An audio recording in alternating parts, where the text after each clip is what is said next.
নমস্কাৰ আপোনালোক সকলোকে মই মোৰ চেনেল মনীষ কিচেনলৈ স্বাগতম জনাইছোঁ।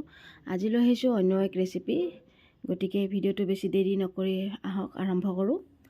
ৰেচিপিটো হ'ল আমাৰ পনীৰৰ তৰকাৰী, আলু আৰু পনীৰ। তাৰ কাৰণে মই পনীৰ লৈছোঁ, লগত এয়া আলু কাটি লৈছোঁ, এইফালে লৈছোঁ বিলাহী 3টা কাটি লৈছোঁ, আৰু এইফালে লৈছোঁ কেঁচা আৰু পকা জলকীয়া, আৰু লগতে শুকান জলকীয়া ফোড়নৰ বাবে, আৰু লগত তেজপাত, আৰু এইফালে কেইটামান গৰম মছলা, আৰু এইফালে লৈছোঁ অলপ জিৰা গুড়ি, আৰু লগতে অলপ শুকান জলকীয়াৰ গুড়া। তো বলক ভিডিঅ'টো আৰম্ভ কৰোঁ। আমি প্ৰথমতে গোটেইখিনি ধৰক বিলাহী, কেঁচা জলকীয়া আৰু গৰম মছলাখিনি আমি মিক্সিত পিচি ল'ম। তাৰপিছত আমি কেৰাহীত তেল গৰম হ'ব দিছোঁ। কেৰাহীত তেল গৰম হ'ব দি আমি প্ৰথমতে পনীৰখিনি ভাজি ল'ম। পনীৰখিনি ভাজি লৈ ভালকৈ নিমখ আৰু হালধি দি পেলাই প্ৰথমতে আমি পনীৰখিনি ভালদৰে ভাজি ল'ম। এয়া নিমখ দিছোঁ অকণমান, আৰু অলপ হালধি গুড়ি দিছোঁ। তাৰপিছত পনীৰখিনি অকণমান ৰংচোৱাকৈ ভাজি ল'ম। আমি পনীৰখিনি একেলগে দিব নালাগে, যিহেতু পনীৰবিলাক খুব চফ্ট হয়, গতিকে ভাঙি যাব পাৰে। গতিকে মই পনীৰখিনি অলপ অলপকৈ দুবাৰত ভাজিলোঁ। আপোনালোকেও নিজৰ পনীৰখিনি পৰিমাণ অনুযায়ী ভাগ ভাগ কৰি ভাজিব। এইবাৰ ভাজা তেলখিনিতে মই আলুখিনিও ভাজি ল'ম একেলগে। এয়া চাওকচোন, মোৰ গোটেইখিনি পনীৰ ভাজা হৈ গ'ল। এয়া আলুখিনিতো একেই প্ৰক্ৰিয়া, তাতেও মই নিমখ আৰু হালধি অলপমান দি পেলাই ভাজি লৈছোঁ।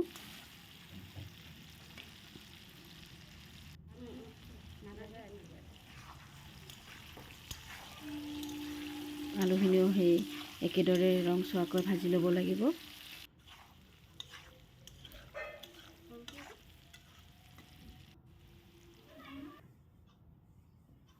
এয়া মোৰ আলুখিনিও ভাজা হৈ গ'ল।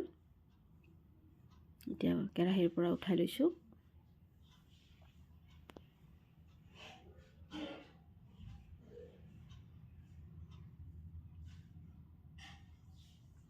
এতিয়া ৰৈ যোৱা তেলখিনিতে মই শুকান জলকীয়া আৰু লগত থকা তেজপাতটো ফোড়নত দিলোঁ।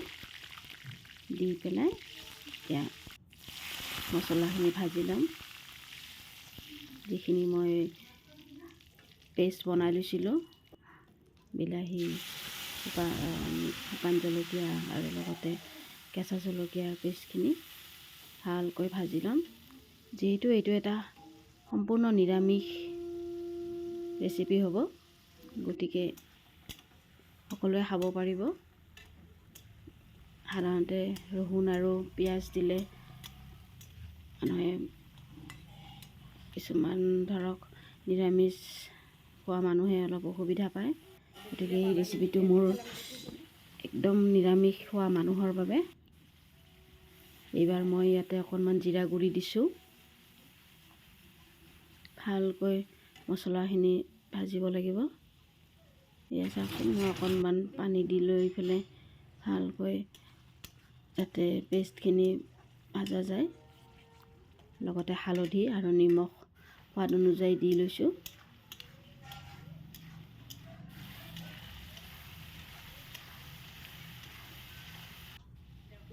এইবাৰ মই আলুখিনি দি ল'ম। আলুখিনি দি ভালকৈ মছলাৰ লগত ভাজিম।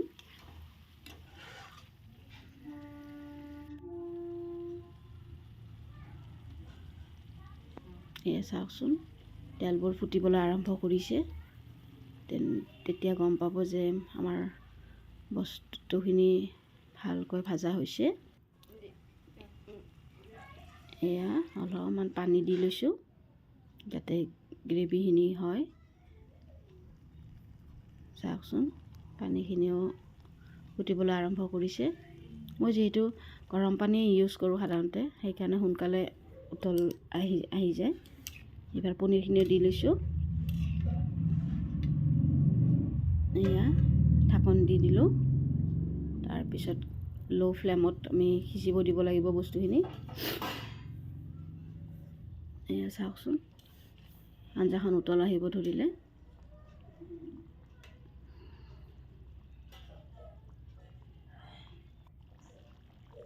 চাওকচোন, দেখিবলৈ কি মজা হৈছে।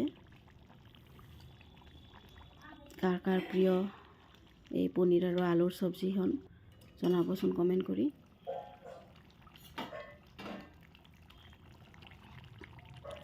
এয়া চাওকচোন, আমাৰ আঞ্জাখন ফুটিবলৈ আৰম্ভ কৰিছে।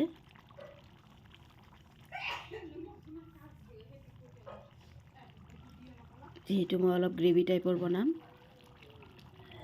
তাৰ কাৰণে অলপ চাওকচোন কিমান দেখাত ধুনীয়া হৈছে। এয়া মোৰ পনীৰ আৰু আলুৰ চব্জিখন হৈ গ'ল। আপোনালোকেও কমেণ্ট কৰি জনাবচোন কোনে কোনে খাই ভাল পায় এনেদৰে।